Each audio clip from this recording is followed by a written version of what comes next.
గత ప్రభుత్వ హయాంలో కేతలపూర్లో నిర్మించిన డబుల్ బెడ్రూమ్ ఇళ్లలో 62 ఇళ్లను అమృత నగర్ తండా వాసులకు మంత్రి శ్రీధర్ బాబు, ఎమ్మెల్యే మాధవరం కృష్ణారావు, ఎమ్మెల్సీ నవీన్ కుమార్, శాసనమండలి ప్రభుత్వ చీఫ్ విప్ పట్నం మహేందర్ రెడ్డి గార్ల చేతుల మీదుగా బుధవారం ఇళ్ల పట్టాలు అందించడం జరిగింది. ఈ సందర్భంగా ఎమ్మెల్యే మాధవరం కృష్ణారావు గారు మాట్లాడుతూ, ఫతేనగర్లో నిరుపేదలైనటువంటి అమృత నగర్ తండావాసులు ఎంతో దుర్భర స్థితిలో ఉండేవారని, ఈ నేపథ్యంలోనే గత ప్రభుత్వంలో అక్కడున్న 67 మంది లబ్ధిదారులకు డబుల్ బెడ్రూమ్ ఇల్లు కేటాయించామని, ఇప్పుడు మిగిలిన 62 మంది లబ్ధిదారులకు ఇవ్వడం జరిగిందని అన్నారు. గత ప్రభుత్వంలో కట్టిన డబుల్ బెడ్రూమ్ ఇళ్లు దాదాపు 40,000 ఉన్నాయని, అవి కూడా విడతల వారీగా కేటాయిస్తూ కూకట్పల్లి నియోజకవర్గంలో నిరుపేదనైనటువంటి వారికి కేటాయించాలని కోరారు. ఖైతలాపూర్లో డబుల్ బెడ్రూమ్ ఇళ్లను నిర్మించే సమయంలో స్థానిక గ్రామస్తులు అడ్డుపడగా వారికి 10% ఇళ్లను కేటాయిస్తామని హామీ ఇవ్వడం జరిగిందని వారికి కూడా ఇల్లు మంజూరు చేయాలని కోరారు. కూకట్పల్లి నియోజకవర్గం పరిధిలో పనిచేస్తున్న విలేకరులకు గతంలో ఇళ్ల స్థలాల పట్టాలు జారీ చేసినప్పటికీ స్థలాలు మాత్రం ఇవ్వలేదని, వారికి డబుల్ బెడ్రూమ్ ఇళ్లలో ప్రాధాన్యత ఇవ్వాలని డిమాండ్ చేశారు. ఖైతలాపూర్ ఇళ్లకు బంజారా భవన్ అనే పేరును పెట్టడంతో పాటు స్థానికంగా కమ్యూనిటీ హాల్ నిర్మించి ఇవ్వాలని కోరారు. అలాగే చాలామందికి ఇందిరమ్మ ఇల్లు అంటే డబుల్ బెడ్రూమ్ ఇల్లు అన్న అభిప్రాయంలో ఉన్నారని, దీనిపై అధికారులు సమగ్రంగా వారికి వివరించాలని తెలిపారు.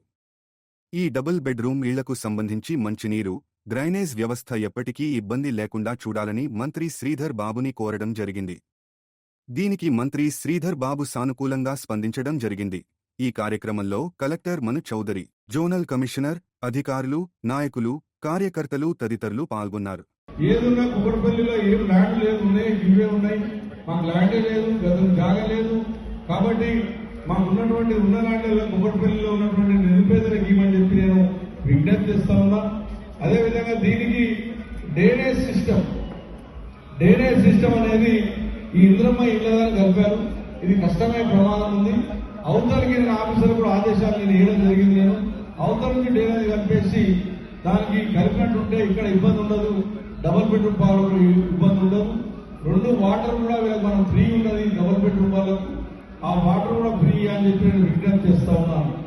రెండోది ఏంటంటే డబుల్ బెడ్రూమ్ ఉన్నటువంటి వాళ్ళ గతంలో మేము పెట్టినటువంటి ఆలోచన ఏంటంటే ఎవరైతే ఈ డబుల్ బెడ్ అలాట్మెంట్ అయ్యిందో వాళ్ళ ద్వారానే ఒక ప్రెసిడెంట్ని ఎన్నుకోవడా కలెక్టర్ గారు ఆధీనంలో ఒక కలెక్టర్ని, కలెక్టర్ ఆధీనంలో ఎంఆర్ ఆధీనంలో ఒక ఎలక్షన్ ఏర్పాటు చేసి ఆ ఎలక్షన్ ద్వారానే ఆ కింద ఉన్నటువంటి సెటల్ ఎందుకు కట్టామంటే రేపు లిఫ్ట్ నడవాలన్నా, కింద నుంచి వాటర్ పైకి వెళ్లాలన్నా ప్రతి ఇంటికి నిరుపేదకు పైసలు తలవద్దని ఆ రోజు సెటర్లు కట్టి ఆ సెటర్లను అర్రాస్ పెట్టి, అర్రాస్ అంటే దాన్ని అక్కడ ఉన్నటువంటి వాళ్ళే అసోసియేషన్ ఉన్నటువంటి బిల్డింగ్ ఉన్న వాళ్ళు వాడుకునే విధంగా ఆ వచ్చే డబ్బు ద్వారానే ఆ లిఫ్ట్ కానీ వాటర్ కానీ పైకి సప్లై చేసే విధంగా ఆ రోజు నిర్ణయం తీసుకున్నాం. ఆ రకంగా అయితే వాళ్ళకి ఇబ్బంది ఉండకుండా ఉంటుందని చెప్పి మంత్రి గారు విజ్ఞప్తి చేస్తా ఉన్నాం.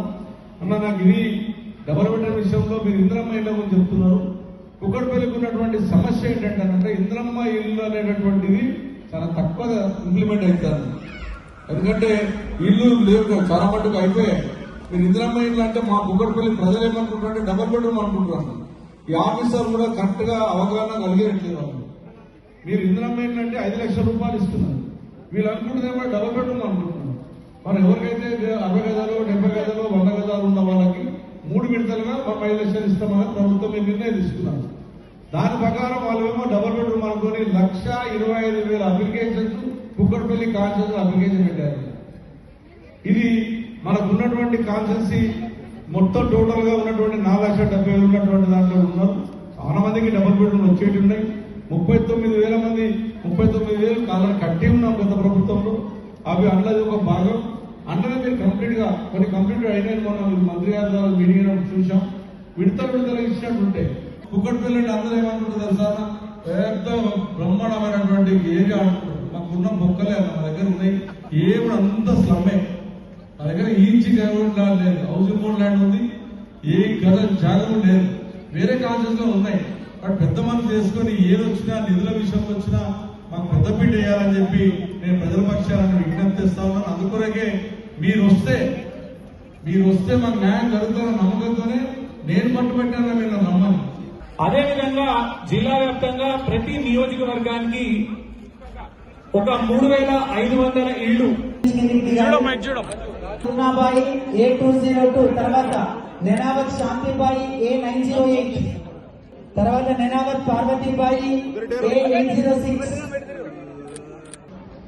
మా గిరిజన వాసులందరికీ సంబంధించి శాసనసభ్యులు మీ అందరి ఆలోచన తెలియజేసి నేపథ్యంలో తప్పకుండా ఇదే విషయం హౌసింగ్ మంత్రి గారి దృష్టికి తీసుకెళ్లి తప్పకుండా దాని పరంగా మరి గిరిజనులకు సంబంధించిన దైవాన్ని దృష్టిలో పెట్టుకుని ఆ విషయమైన ప్రకటన అతి తొందరలో చేసే కార్యక్రమం, జియో తీసే కార్యక్రమం చేస్తామని కూడా నేను మీ అందరికీ మనవి చేస్తూ, నేను ఈరోజు మీ అందరికీ కూడా మా గిరిజన వాసులకు, ఇక్కడ నా నియోజకవర్గంలో అనేక మంది గిరిజనులు ఉంటారు, ఎప్పుడు కూడా అనునిత్యం వారికి సంబంధించిన సంస్కృతి తెలుసు. గిరిజనులు ఏమని అనుకుంటే ఎవరిని ప్రేమిస్తే గట్టిగా వారితోనే ఉంటారు.